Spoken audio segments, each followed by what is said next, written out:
এখানে বাংলাদেশ জামাতে ইসলামী একটি বড় শক্তি ছিল, অস্বীকার করার সুযোগ নেই। কিন্তু আমরা আদর্শিকভাবে, নৈতিকভাবে আমরা কারো চেয়ে দুর্বল নই।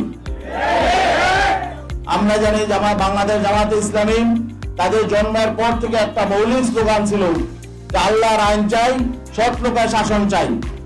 এখন যখন ক্ষমতায় যাওয়ার মতো অবস্থা তৈরি হয়েছে, তখন তারা আল্লাহর আইন থেকে সরে গেলেন।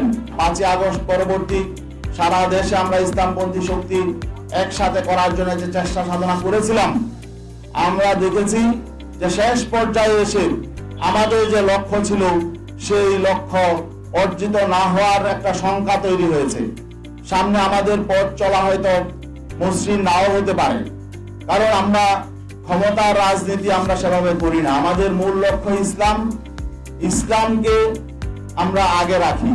আর এখানে আমরা দেখছি যে নীতি আদর্শের প্রশ্নে